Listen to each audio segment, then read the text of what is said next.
வணக்க நண்பர்களே! இன்னைக்கு நாம பார்க்க போற ஒரு விஷயம் என்ன அப்டின்னா, மாமன்னர்கள் ஆதித்த கரிகாலன் மற்றும் ராஜராஜ சோழன் இவர்களுக்கு ஆதரவா இருந்தவரும், குந்தவை பிராட்டியார் அவர்களோட கணவருமான சோழ தளபதியுமா இருந்த வல்லவரசர் வந்தியத்தேவருடைய கல்வெட்டு ஒண்ணு பார்க்க போறோம். அதாவது அவருடைய கல்வெட்டு கிடையாது. பொன்னியின் செல்வன் படம் வேற இப்ப வரப்போது. அது எனக்கு அந்த அளவுக்கு நம்பிக்கை இல்லைனாலும் கூட, சம்மந்தப்பட்ட நபர்கள் குறித்த கல்வெட்டுகள நம்ம இனிமேல் பார்க்கலாம். ஆனால், அவர் குந்தவை பிராட்டியார் மட்டுமின்றி மேலும் 2 மனைவிகளும் அவருக்கு இருந்திருக்காங்க. 2 மனைவியரின் பெயரும் பிரம்மதேசம், அதாவது ராஜேந்திர சோழனுடைய பள்ளிப்படை கோவில் இருக்கு பார்த்தீங்களா? அங்க இருக்கக்கூடிய இந்த பிரம்மதேச சந்திரமௌலீஸ்வரர் கோவில்ல உள்ள கல்வெட்டுல இருக்கு. ஒரு மனைவியோட பெயர் வந்து பார்த்தீங்கன்னா, இந்தள தேவியார். அது இந்த கல்வெட்டு. இப்ப நம்ம இன்னைக்கு பார்க்க போறது. இன்னொரு கல்வெட்டுல வந்து மந்தார கௌரவனார் குந்தாதேவியார் அப்படிங்கிற அரசியரோட பெயர் இருக்கு. அத நம்ம அடுத்த இன்னொரு நாள்ல பார்த்துக்கலாம்.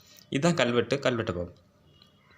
ஸ்வஸ்தி ஸ்ரீ கோப்பரகேசரி வன்மரான ஸ்ரீ ராஜேந்திர சோழ தேவருக்கு யாண்டு 3வது நாள். அந்த 3வதுங்கிறது வருஷம். நாள் வந்து அதாவது 3வது வருஷம் எத்தனாவது நாள்னா 350வது நாள்னு அர்த்தம். சரிங்களா? 350வது நாள். 3 வருஷம் 350வது நாள்ல இந்த கல்வெட்டு இயற்றப்படுது. ராஜேந்திர சோழர் தேவருடைய ஆட்சியில.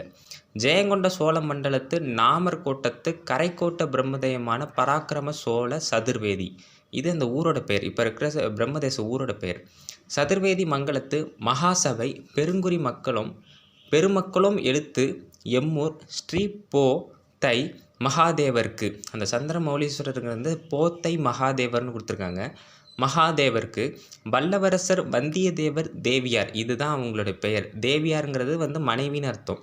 தேவியார் இந்தள தேவியார் இத்தேவருக்கு உச்சியம் பொழுது திருவமுது நிசதம் நாளி அரிசி அட்டி.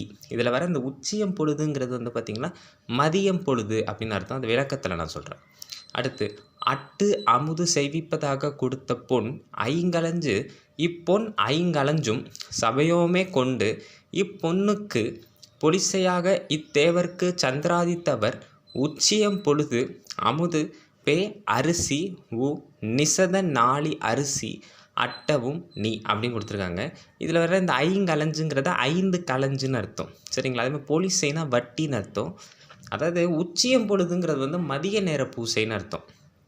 மதிய நேரத்துலலாம் பூஜை செய்யும் பொழுது அமுது படைப்பாங்க. இப்போ அது கொஞ்சம் குறைஞ்சிருக்கு. ஆனால் பழங்காலத்தில் வந்து அந்த அமுது படைப்பாங்க. அதுக்கு இந்த தேவியார் கொடுத்த நிபந்த கல்வெட்டு தான் இது. சபையோமே அட்டுவதாகவும் இவ்வரிசி பங்குனி திங்கள். இது வந்து அந்த தேவியாரோட கல்வெட்டும் கூட. இன்னொன்று வந்து பங்குனி உத்திரத்தில் என்ன செஞ்சுருக்காங்கங்கிறதையும் குறிக்கிற கல்வெட்டு. அதான் இங்கே கொடுத்துருக்காங்க. பங்குனி திங்கள் பங்குனி உத்திரத்தின் முன்பே ஓராட்டை கோ நைக்கு அரிசி முக்கலனே இரு. அது வந்து குறுணிங்க. குறுணி அரிசியும் இத்தேவர் மரக்கால் சிரிப்போழ்ந்தேயன் எனும் மரக்காலால் சந்திராதித்தவர் கொடுப்போனாம் இப்பரிசு கொடுப்பதற்கு இப்பரிசு அப்படின்னு கொடுத்துருக்காங்க. இதில் வந்து என்ன சொல்லியிருக்காங்கன்னா கடைசி 2 வரிகள் என்னென்னா பங்குனி திங்கள் பங்குனி உத்திரம். பங்குனி மாதத்தில் ஏதோ ஒரு திங்களில் வரக்கூடிய பங்குனி உத்திரம். அந்த நேரத்தில் வந்து இந்த அரசியர் வந்து இந்த கோவில் வந்து இந்த நெய்வேத்தியங்கள் இந்த நிபந்தங்கள் நடக்கணும் அப்படின்னு சொல்லியிருக்காங்க. இது ஒரு பங்குனி உத்திர கல்வெட்டு கூட. சரி, அடுத்து வழக்கம் போல் மங்களம் உண்டாகட்டும். கோப்பரகேசரி ராஜேந்திர சோழனோட 3வது ஆட்சியாண்டு, அதாவது 1015ஆம் ஆண்டு 350ஆம் நாளில் இது எழுதப்பட்டிருக்கு. இந்த ஜெயங்கொண்ட சோழ மண்டலம் பார்த்தோம் பார்த்தீங்களா? அது எந்தெந்த பகுதிங்கிறதையும் பார்ப்போம்.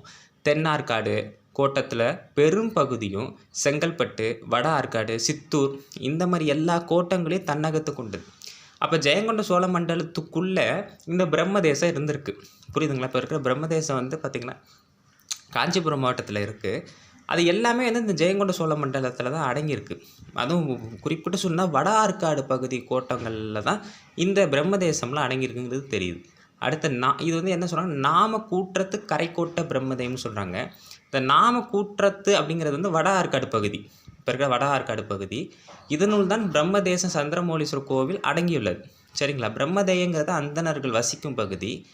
அதே மாதிரி இந்த ஊருக்கு அந்த சதுர்வேதி மங்கலத்து பேர் என்ன சொல்கிறாங்கன்னா பராக்கிரம சோழ சதுர்வேதி மங்கலம். சரிங்களா? அதே மாதிரி பெருங்குறியும் பெருமக்களும் பார்த்தோம் பார்த்திங்கன்னா, அது வந்து பெருங்குறிங்கிறது என்னென்னா ஊராளும் மகாசபைன்னு அர்த்தம். ஊரே ஆளும், அந்த ஊரே வந்து ஆள்ற ஒரு சபை இது. அந்த மகாசபை மக்கள் கூறுற வார்த்தைகளை தான் இங்கே கல்வெட்டாக பொறிச்சு வச்சுருக்காங்க.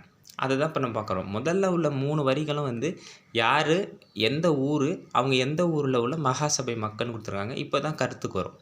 ஸ்ரீ போந்தை மகாதேவருக்கு, அதாவது பிரம்மதேச சந்திரமௌலீஸ்வரர் கோவில் இறைவனுக்கு வல்லவரசர் வந்தியத்தேவரோட இன்னொரு மனைவியோட பேரை குறிச்சிருக்காங்க. அவங்க பேர் தான் இந்தள தேவியார். இவங்க யாருங்கிறது எனக்கு இன்னும் சரியாக தெரியல. அதை நான் இன்னொரு கல்வெட்டு பார்த்தா தான் தெரியும்.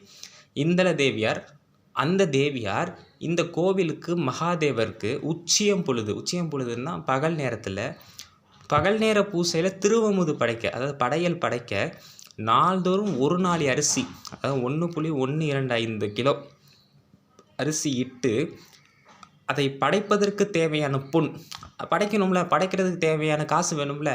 அப்போ எவ்வளோ பொன் கொடுக்குறாங்க, தங்கம் கொடுக்குறாங்க, 5 கலஞ்சு கொடுக்குறாங்க. 5 கலஞ்சு கொடுக்குறாங்க. இதில் முக்கியமான ஒன்று என்னென்னா, போந்தை மகாதேவர்னு தான் இந்த இறைவனை குறிப்பிட்றாங்க. பிரம்மதேசம் சந்திரமௌலீஸ்வரர் கோவில் இறைவனை போந்தை மகாதேவர் அப்படின்னு குறிக்கிறாங்க. காலப்போக்கில் அந்த சந்திரமௌலீஸ்வரங்கிற பேர் மாறி இருக்கலாம். முக்கியமானது வந்து பார்த்திங்கன்னா, வந்தியத்தேவரோட இன்னொரு மனைவியரோட பேர் இருக்குது. இது ஒரு பங்குனி உத்திர கல்வெட்டும் கூட. அதனால் முக்கியமான கல்வெட்டு இது. அடுத்து அது வந்து பார்த்திங்கன்னா, இந்த 5 கலைஞர் பார்த்திங்களா, அது 27 கிராம். அந்த 27 கிராமை சபையோருக்கு கொடுத்துட்டாங்க. அந்த பொன்னிலிருந்து, அந்த தங்கத்திலிருந்து வரும் வட்டி பணத்தை கொண்டு ஒரு நாளி, அதாவது 1.125 கிலோ அரிசியை தினந்தோறும், அதான் நிசதின்னு பார்த்தோம், தினந்தோறும் சூரிய சந்திரன், சந்திராதித்தவளை தான் சூரிய சந்திரன் சொல்கிறாங்க.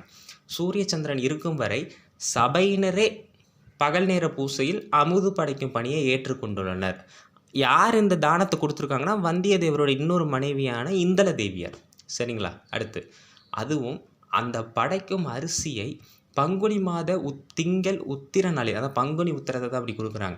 பங்குனி உத்திரத்தில் ஒவ்வொரு வருடமும் வரக்கூடிய வருமானத்தில் எவ்வளோ அரிசி எடுத்துக்கிறாங்கன்னா, 3 களம் 2 குருணி, அதாவது மொத்த வருடத்துக்கு சொல்கிறாங்க.